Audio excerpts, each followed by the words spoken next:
আসসালামু আলাইকুম।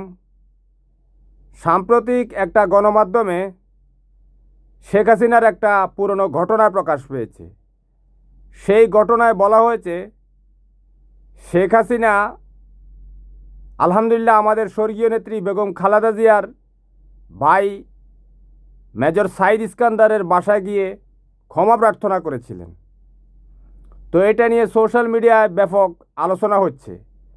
তো ক্ষমা চাওয়ার উদ্দেশ্য হচ্ছে মেজর সাইদ ইস্কান্দারের দুই সন্তান ধানমন্ডি 32 নম্বরের একটা স্কুলে পড়াশোনা করত। ওরা ছোট ছোট ছিল ওই সময়। তো আপনারা জানেন 90-এর গণ অভ্যুত্থানের পর এই শেখ হাসিনা কিন্তু হঠকারী রাজনীতি শুরু করেছিল।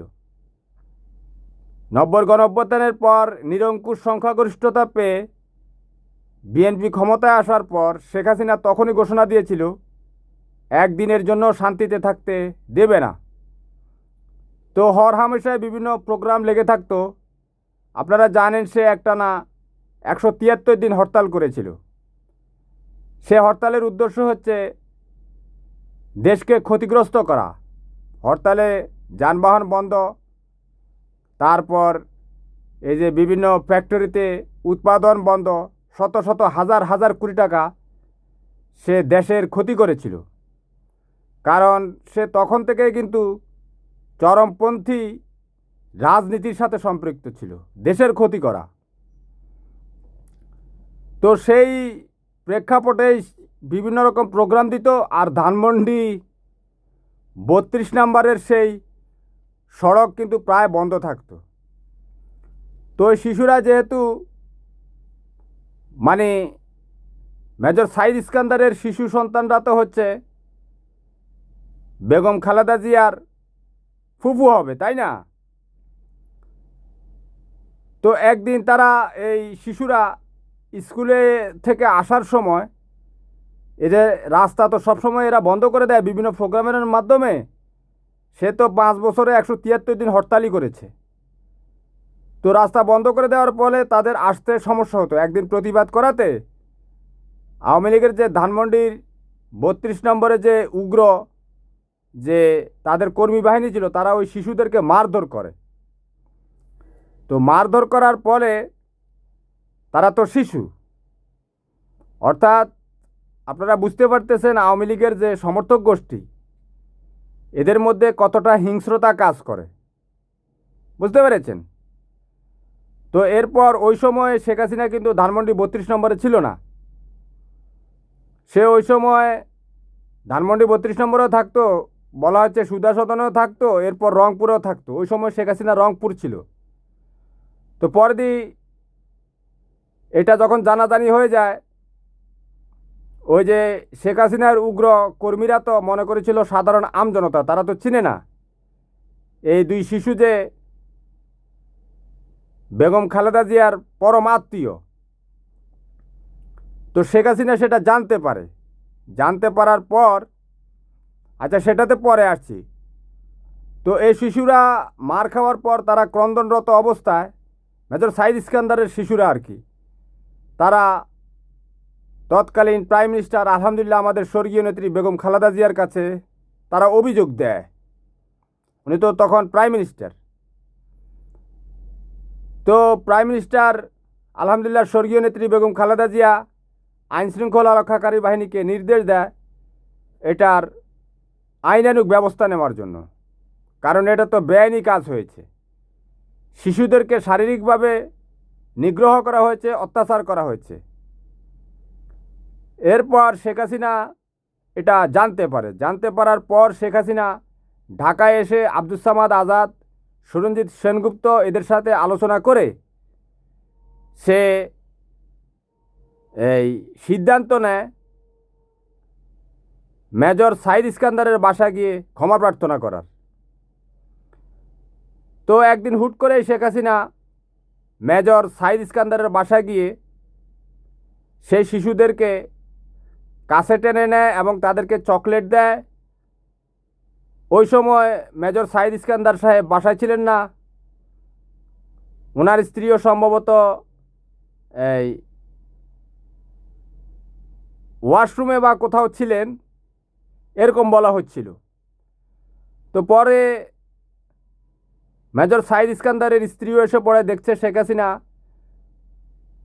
মেজর সাইদ ইস্কান্দারের শিশু সন্তান তাদের সাথে কুশল বিনিময় করছে এবং তাদেরকে চকলেট দিচ্ছে। এই জন্য সে ওই বাসায় গিয়ে যে ক্ষমা প্রার্থনা করেছে, সেটারে একটা সামাজিকভাবে, বুঝেন না, এটাকে একটু তারা তিলকে তাল বানিয়ে এটাকে একটা মহত্বের পরিচয় দেওয়ার চেষ্টা করছে।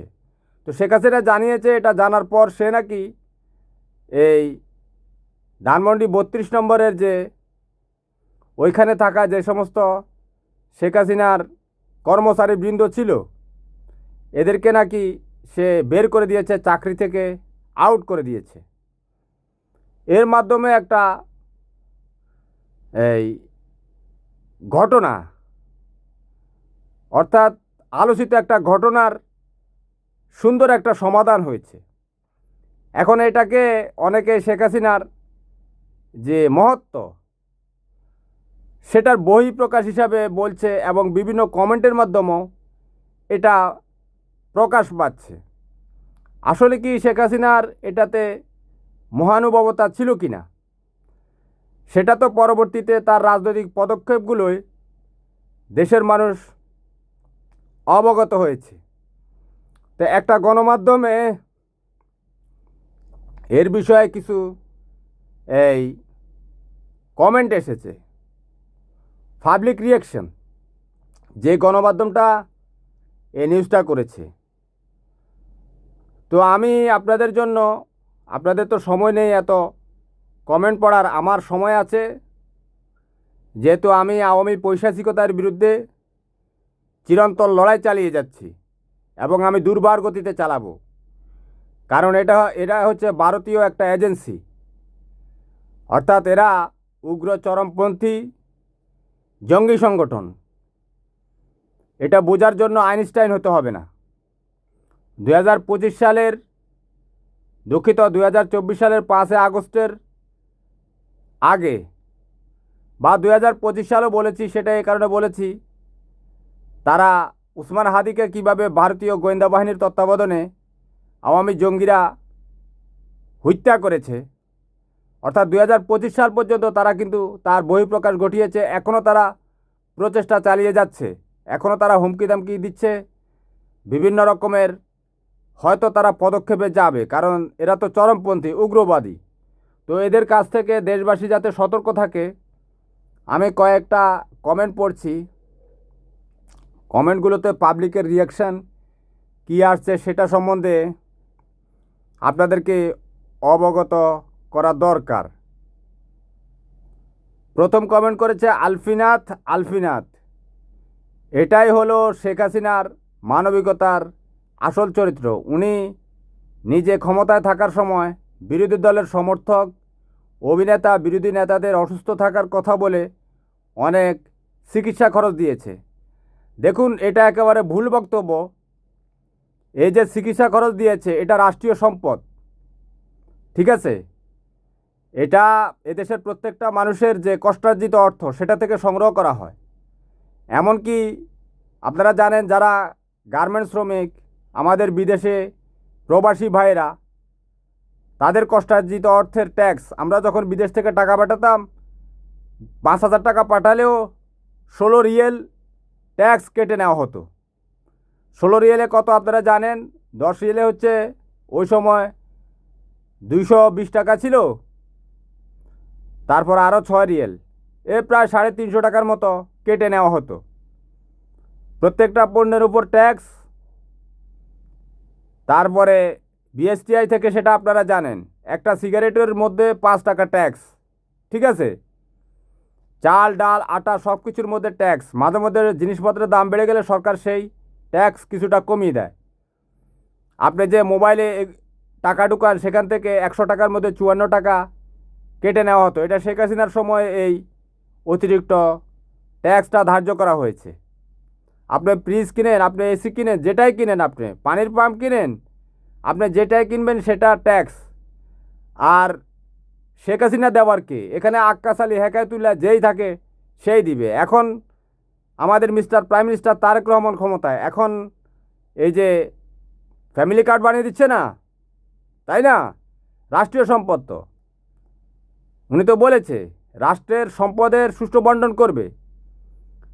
বরঞ্চ শেখ হাসিনা যে বসে বসে খেত সেটা আমরা দিয়েছি। আমরা বলতে পারি, জনতা বলতে পারে যে এটা জনতার টাকা। শেখ হাসিনা প্রথম প্রথম ক্ষমতায় এসেই এই কথাগুলো বলতো 2009 সালের দিকে। পরবর্তীতে তার মধ্যে ঔদ্ধত্য দেখা দিয়েছে। সেটাকে যত কম বলা সম্ভব, কারণ জনতা তো সচেতন হয়ে যাবে। সে তার বাপের বাড়ি থেকে এই টাকা আনতো না, ঠিক আছে? এই কমেন্টার জবাব হচ্ছে ওর বাপের বাড়ি থেকে টাকা আসতো না। ঢাকায় যে কোনো পণ্য ঢুকবার সময় যে কোনো ফ্যাক্টরি করলে ওই ফ্যাক্টরি থেকে সরকার ট্যাক্স কেটে নিয়ে যায় কিউআর কোডের মাধ্যমে। বিভিন্ন রকম প্রসেস আছে রাজস্ব বোর্ডের। এরপর চট্টগ্রাম বন্দরে যে বিদেশ থেকে বিভিন্ন পণ্য আসে সেখান থেকে কোম্পানিদের কাছ থেকে টাকা কেটে নেওয়া হয়। অর্থাৎ প্রধানমন্ত্রী যে শেখ হাসিনা যে ছিল, আপনি মনে করেন শেখ হাসিনার ভূমিকা কী ছিল? ছিল দুই ইঁদুরে সারা রাত ধরে ধান কেটে আনে বা একটা রুটি পেয়েছে, এরপর দুই ভাইয়ের ঝগড়া লেগেছে, শিয়াল সেটা ভাগ করে দিত, এখান থেকে একটু খেত ওখান থেকে একটু খেত। শেখ হাসিনা যে হোটেল অবকাশে 2.5 কোটি টাকা বাকি রেখে গেছে সেটা কি আপনি জানেন? তো এই টাকা কোত্থেকে? এটা বাংলাদেশের মানুষের অর্থ থেকে ভাউচার করা হয়েছে, ঠিক আছে? এই জিনিসগুলো আপনারা উপলব্ধি করবেন। এই সমস্ত কথা কেন ছড়াচ্ছেন? রাষ্ট্রের সকল কর্মচারীর বেতন জনতার কোষাগার থেকে পরিশোধ করা হয়। রাষ্ট্রের কোনো আয় নেই। রাষ্ট্রের আয় হচ্ছে জনগণ থেকে ট্যাক্স নেওয়া। আপনি একটা পাসপোর্ট বানাতে যান, সেখানে 2000 টাকা ট্যাক্স আছে। মূর্খতার বহিঃপ্রকাশ ঘটাবেন না। আপনাদের মতো মূর্খতার কারণেই এই শেখ হাসিনা, কিছু লোক বলছে শেখ হাসিনাই ভালো ছিল, আগেই ভালো ছিল। আগে কোনো কিছু ভালো ছিল না। আগে আলু ছিল 80 টাকা কেজি, পেঁয়াজ ছিল 300 টাকা, ঠিক আছে? তো এই সমস্ত বক্তব্য দিতে সতর্কতার সাথে দিবেন আপনার মন্তব্য, কারণ আপনার শিক্ষার অভাব রয়েছে। শিক্ষা হচ্ছে অন্যের থিসিস মুখস্থ করা, কিন্তু নিজে থেকে জ্ঞানী হওয়া অনেক কঠিন। বুঝতে পেরেছেন? শিক্ষা আপনি কি করেন? A+B² সূত্র মুখস্থ করেন, সেটা কি আপনি লিখেছেন? হ্যাঁ, আপনি বিগ ব্যাংয়ের থিওরি পড়েন, আপনি কি সেটা বিগ ব্যাংয়ের থিওরির জনক? তাই না? আপনি মহাকাশ গবেষণা নিয়ে পড়াশোনা করবেন, আপনি বিমানের পাইলট হবেন।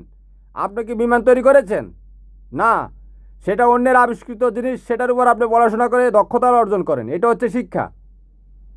শিক্ষিত হওয়া আর জ্ঞানী হওয়ার মধ্যে অনেক পার্থক্য রয়েছে। জ্ঞান নিজে থেকে নিজের ব্রেন রিসার্চ করে বের করতে হয়। আর যারা এই বিমান আবিষ্কার করেছে, যারা এই সমস্ত গাণিতিক সূত্র আবিষ্কার করেছে, এগুলো মুখস্থ করে করে শিক্ষিত হওয়া যায়, কিন্তু জ্ঞানী হওয়া যায় না, মানুষ হওয়া যায় না। যাকে কমেন্টের জবাব দিলাম। মাহবুব রহমান -ভি সে কমেন্ট করেছে, সত্যি কথা বলতে শেখ হাসিনা অনেক ভালো মনের মানুষ ছিলেন। আপনি হচ্ছেন পৃথিবীর সবচেয়ে বড় একটা মূর্খ। শেখ হাসিনা ভালো মানুষ হলে জুলাই আগস্টের আন্দোলনে এত হাজার হাজার মানুষ নিঃশেষ হয়ে যেত না, এত হাজার হাজার মানুষ হত্যার শিকার হতো না। আপনারা এমন নষ্ট কাজ করেছেন, এগুলো মিডিয়াতে বলা যায় না। এগুলো বললে আবার ওই ইউটিউব কর্তৃপক্ষ স্ট্রাইক দেয় ভিডিওর মধ্যে, ঠিক আছে? এরপর আরেকজন কমেন্ট করেছে লোকনাথ দাস, আগের মতো থাকলে রাজাকারদের অস্তিত্ব থাকতো না। ঠিক আছে, রাজনীতিতে রাজাকার শব্দটা নিয়ে আসা হচ্ছে বারবার বাংলাদেশের মধ্যে। এই যে হিন্দু ভদ্রলোক এই কমেন্টটা করেছে, লোকনাথ দাস, হ্যাঁ, রাজাকার তো কিছু ছিলই, যারা বিশ্বাসঘাতক ছিল। তো রাজাকারদেরকে শেখ হাসিনা কিন্তু রাজাকারের নামে কিছু মানুষকে তো হত্যা করা হয়েছে, আর সেটা সঠিক আইনে করা হয়নি। ব্রিটিশ গণমাধ্যম দ্য গার্ডিয়ান এবং আমার দেশ পত্রিকার কাছে সে রেকর্ড রয়েছে। ঠিক আছে, বিচারপতিরা কিভাবে সে রায় লিখেছিল এবং তাদের টেলিফোন কনভারসেশন এগুলো সবগুলো রেকর্ডে রয়েছে। রাজাকারদের হয়তো ধরে নিলাম যুক্তির খাতিরে তারা রাজাকার ছিল, কিন্তু 2-3 জন রাজাকারকে সে এই হত্যা করে সে বাংলাদেশের রাজনীতি নষ্ট করে দিয়েছে শেখ হাসিনা। কারণ তার প্ল্যান ছিল এই রাজাকারদের সাথে পুরো গণতন্ত্র এবং বাংলাদেশকে সম্পৃক্ত করে ফেলা। শেখ হাসিনাকে গণতন্ত্রের কথা বললেই সে বলতো রাজাকারদেরকে ক্ষমতা ছেড়ে দেব। বুঝতে পেরেছেন? আপনি লোকনাথ দাস, আপনি একটা মাথা মোটা একটা গর্দভ, আপনি একটা মূর্খ। আপনি কি বলবো, যা বলার বলেছি। আরও কঠিন ভাষায় বলতে পারি আমরা, কঠিন ভাষায় না, শুধু শেষাও দেওয়া যায়। বুঝতে পেরেছেন? তো আপনারা এগুলা করবেন না। এই তো আবার একটা কথা বলে ফেলেছি রাগ হয়ে, এটার কারণেও আবার এই ভিডিওতে সমস্যা হবে। ওরা ভিডিও শেয়ার করে না। তামিম হোসেন 9091, এটাই তার রাজনৈতিক সৌন্দর্য, শেখ হাসিনাকে উদ্দেশ্য করে বলেছে। Mahbubul JN 3W, MD Rabiul Islam -3PW comment করেছে, আর সেই সম্পর্ক নষ্ট করেছে খাম্বা তারেক 21শে আগস্ট ঘটিয়ে। বুঝতে পেরেছেন? আমাদের মিস্টার প্রাইম মিনিস্টার তারেক রহমানের ওনার নাম হচ্ছে তারেক রহমান। ঠিক আছে, তার সাথে একটা মানে কলঙ্কজনক একটা ডিগ্রি জুড়িয়ে দিয়েছে। অর্থাৎ যে ডিগ্রিটা আপনি শুনলে এই আপনার কাছে একটা, এটা কি বলবো, কুরুচিপূর্ণ আর কি। অর্থাৎ খারাপ একটা মেসেজ যাবে একটা মানুষের নামের সাথে। আমরা যেরকম শেখ হাসিনাকে বলি খুনি, কথা বুঝেন নাই? সে তো বাস্তবিক অর্থে কিন্তু খুনি ছিল, সেটা তো সারা বিশ্ব জানে, জাতিসংঘ থেকে স্বীকৃত, তাই না? তো শেখ হাসিনা এটা প্রতিষ্ঠিত করতে পেরেছে, তার কর্মীরা এটা বিশ্বাস করেছে যে 21শে আগস্ট গ্রানুড হামলার সাথে আমাদের বর্তমান prime minister mister Tarek Rahman জড়িত। কারণ মূর্খদের সাথে তো মূর্খরা এভাবে বিশ্বাস করে। তারেক রহমান এ সমস্ত আবর্জনাকে করবে, কেউ না কেউ তো করেছে, সেটাও কিন্তু অপরাধ ছিল, এটা বাস্তব। এবং সেই ঘটনার পর কিন্তু বাংলাদেশের রাজনীতি কিন্তু মোটামুটি একেবারে ধ্বংসের পথে গিয়েছে। এবং তারপরে শেখ হাসিনা ক্ষমতায় আসার পর বিএনপি এবং বিএনপির নেতাকর্মীদের উপর কীভাবে গুম খুনও চালিয়েছে সেটা আপনারা জানেন।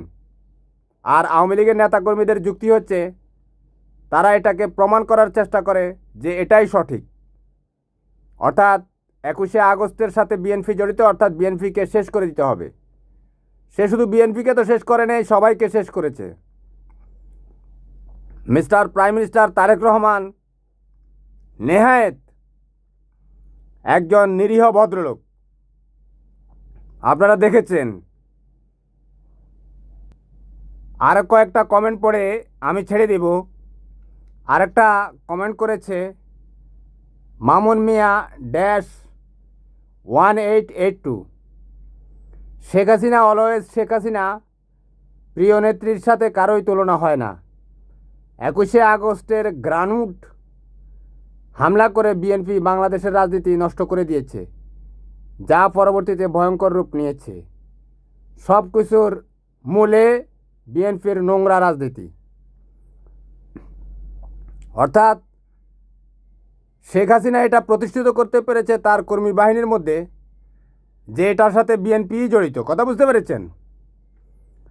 তো আমি আরেকটা এটা পরে জবাব দিব, আরেকটু কমেন্ট পড়ে নেই।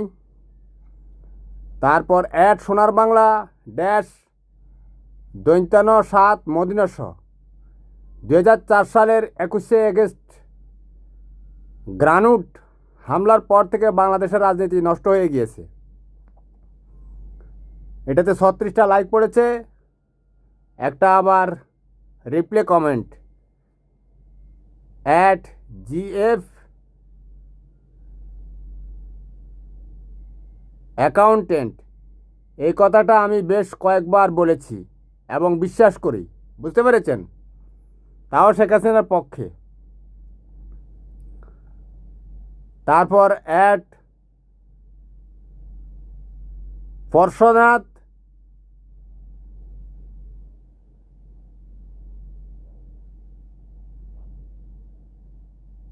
FARSSDSAN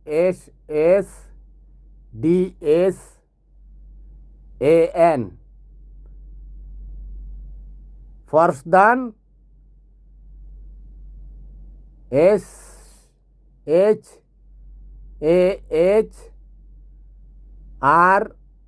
SHAHRIAR DD, এগুলো সবগুলো একসাথে লাগানো আছে। তারপর এগুলো কোনো নাম না, ওই যে জিমেল তো ABCD দিয়ে সে দিয়ে দিয়েছে। 21শে আগস্টের পর রাজনীতি নষ্ট হয়ে যায় বাংলাদেশের, এটাতে 71টা লাইক পড়েছে। অর্থাৎ FARSSDHAN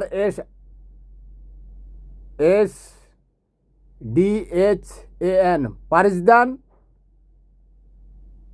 আচ্ছা এরকম কিছু নাম হবে আর কি। তো তারা এই কমেন্টগুলো করছে। তারপরে @MD জাহাঙ্গীর -GOBQW সে লিখেছে, ভদ্র মানুষ, ভালো ফ্যামিলির আদর্শ, এরকম এই হওয়া উচিত। শেখ হাসিনার প্রশংসা করেছে আর কি, কত ভদ্র শেখ হাসিনা, বুঝতে পেরেছেন? তারপর আকরাম খান -S3P 21শে আগস্টের পর থেকে রাজনীতি নষ্ট হয়ে গেছে। বাংলাকে ইংলিশে কমেন্ট করেছে।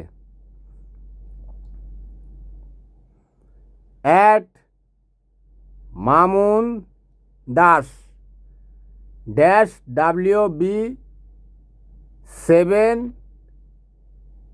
-WB7ZF রাজনীতি আগে ঠিকই ছিল, 21 আগস্টের গ্রানুট হামলা করে বিএনপি রাজনীতি নষ্ট করে দিয়েছে। এই হচ্ছে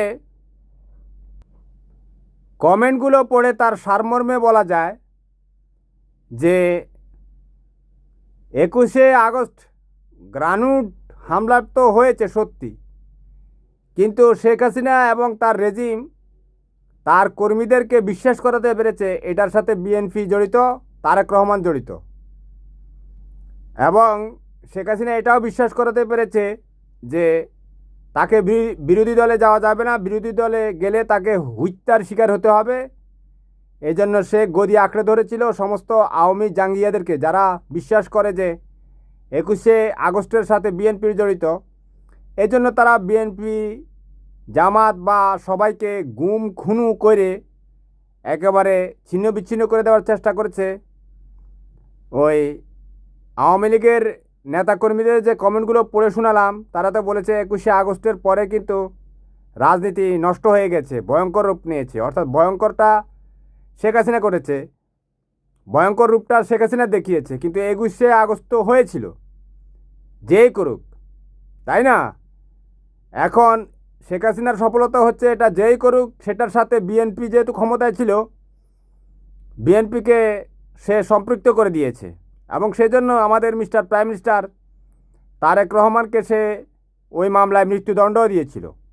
ওই যে আব্দুল কাহার আকন্দের নেতৃত্বে যে ইয়েটা হয়েছিল আর কি, তদন্ত কমিশনটা হয়েছিল, সেটার বেসিসে কিন্তু পরে এই মামলায় প্রাইম মিনিস্টার তারেক রহমানকে তৃতীয় দফায় সম্পৃক্ত করে মৃত্যুদণ্ড দেওয়া হয়েছিল। অর্থাৎ শেখ হাসিনার লক্ষ্য হচ্ছে তারেক রহমান, খালেদা জিয়া এবং বিএনপির নেতাকর্মীদেরকে অনেক জীবন দিতে হয়েছে এই জন্য।